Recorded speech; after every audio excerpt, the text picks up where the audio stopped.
I'd do the tit monster things if I could, but I can't. Welcome, huge movie fanatic Nate, stopping on by.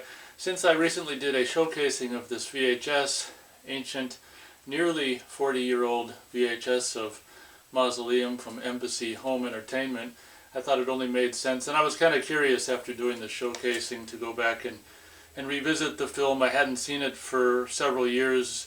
I figured, what the hell, might as well just review it, coming at you to review the motion picture by the name of Mausoleum.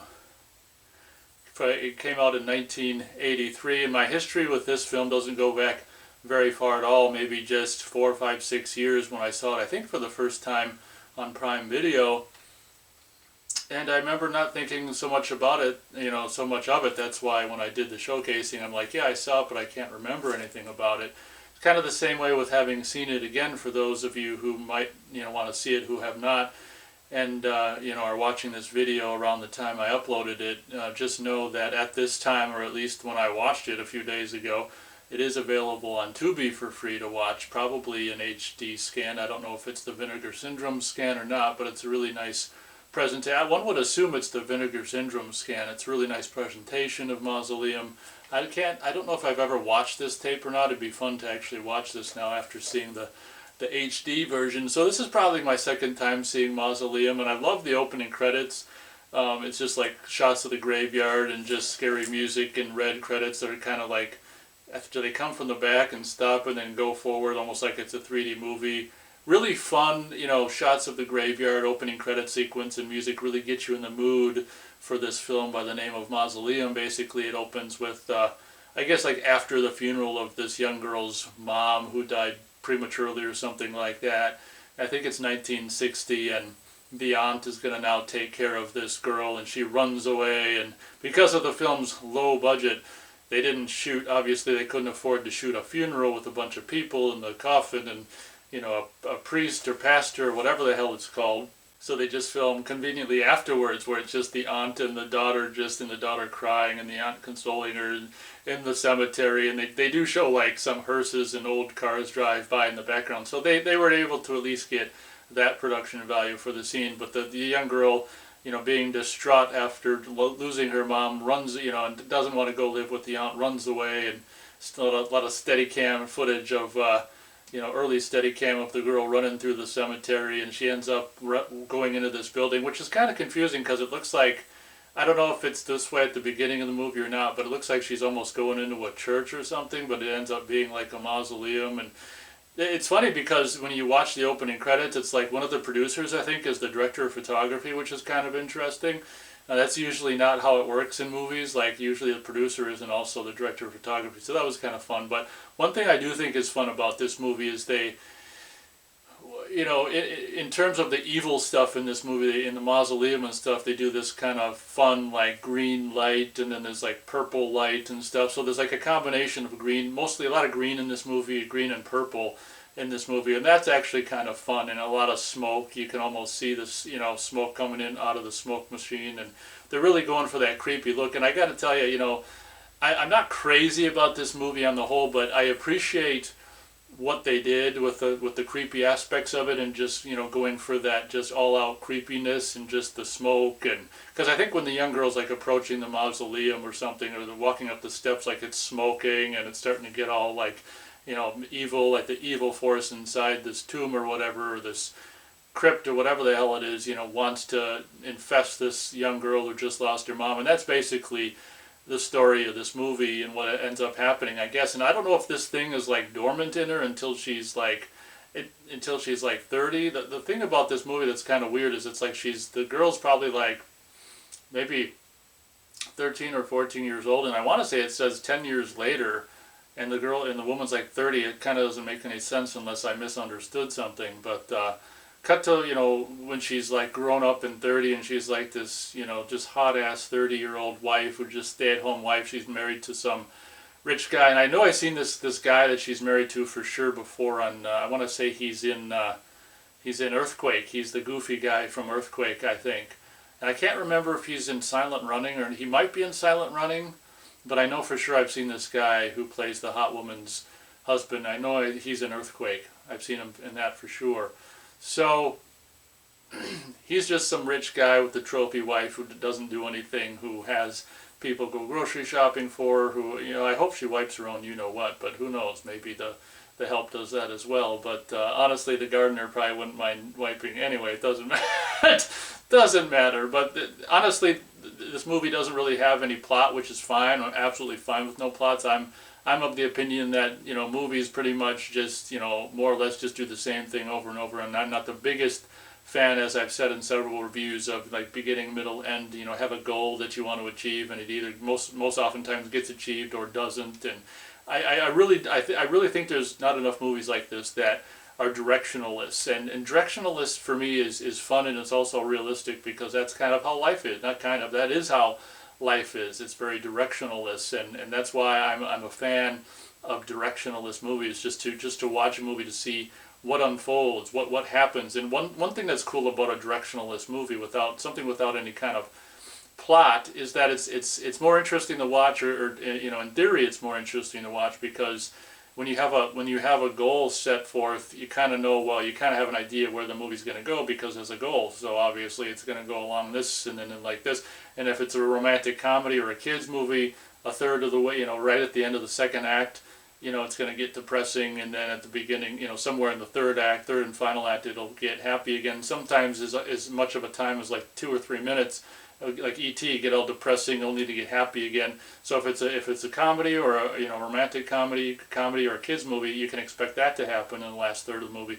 But what's cool about horror movies, and I guess maybe action movies as well, is they don't do that kids movie romantic comedy trope where it's like all hunky-dory until the last third, and then it goes down only to go back up. So to make a long story not as long, I do appreciate directionalist movies, and this one's kind of fun. And this movie, let's face it, it trudges on. Having seen it now for the second time, I figured I better sit down with the uncombed hair and review it before I forget about it yet again, because it is kind of one of the mind wipe movies. And incidentally, before I forget, just like so many of these movies in like the 70s and the early 80s, there's like a kind of a dot character. This hot ass chick has some, I think he's like a psychologist, her shrink or something like that.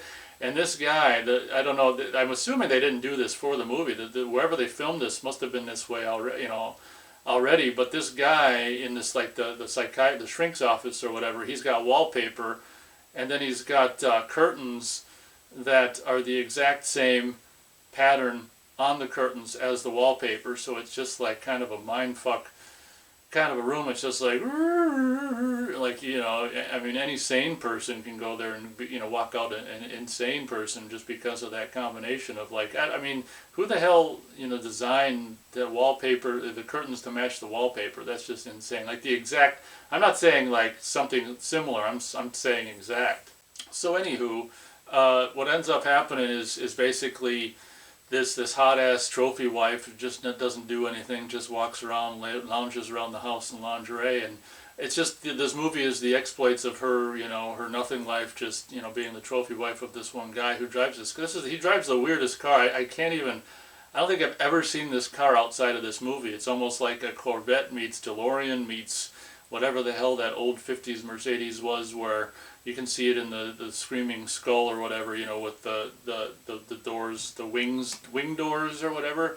It's just like, I don't know if this is like some kind of a car that someone just created, like some kind of a hybrid or what, but and honestly, if you're this rich and you've got this snazzy of a car, I don't think you're going to be parking it outside. But anyway, the movie is basically about this possessed woman who got possessed by an evil demon from a mausoleum when she was at her mom's funeral, and then like, I don't know if things have happened up until this, or maybe it didn't start to manifest until now, but all of a sudden, when she's at this point of her life, people that piss her off, she'll, her a lot of times the frame will freeze, and then her eyes will go green, and she'll have whoever pissed her off killed. Like there's some funny scene at the beginning where her and her husband go out dancing, and there's this bully guy who's bullying this other woman.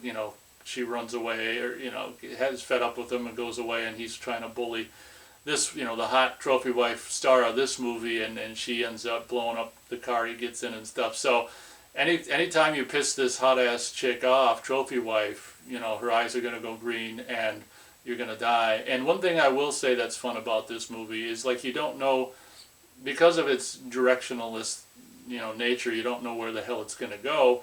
So, I mean, obviously, when a guy pisses her off, he's dead. But it's really cool because, I will say, like, the kills and the way people get dispatched, I want to say it's only like two or three people maybe that get killed in this, two or three, maybe four tops.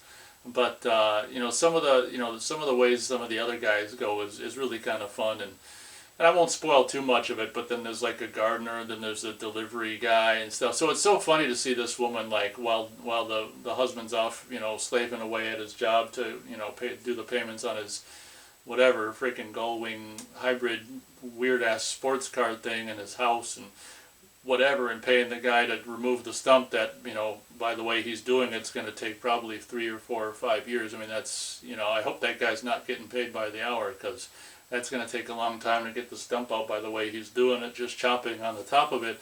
But this movie is just delightfully sorry ass, kind of so bad it's good, early 80s cheese. And when I started rewatching it, the woman obviously is hot, and I remember thinking, God, it'd be nice to see her naked, and I can't remember if we do or not. Well, lo and behold, yes, you see her naked. I think you see her like topless, like at least like 2 or 3 times, full naked at one point. So this woman you definitely get to see naked, which is really fun, and it's basically almost like in a way it almost plays like a porno. Like, except for the sex scenes are just softcore, or it's like a softcore kind of porno. That's how the premise plays. A porno with really good gore effects. And incidentally, what's his name? Is it John Carl Buechler? I want to say, John Buechler, who would go on to direct. One of his greatest achievements, in my humble opinion, is directing Friday the 13th Part 7. But he'd do a lot of makeup and stuff before then. He is mostly known for his makeup effects in Reanimator and From Beyond and so many other movies and stuff.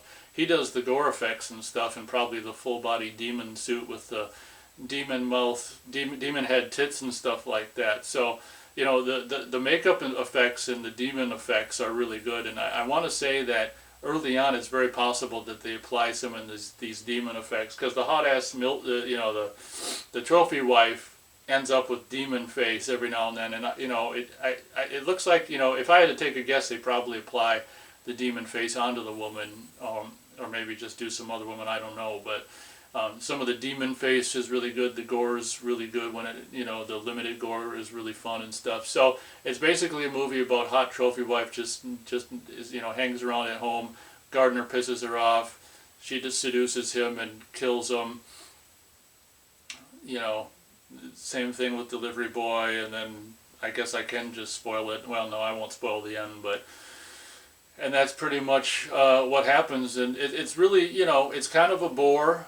The movie is kind of a bore, but it's got that charm where it's like, it's kind of a bore, but I think the TNA and the gore and just the hokey demon stuff kind of makes up for the boringness.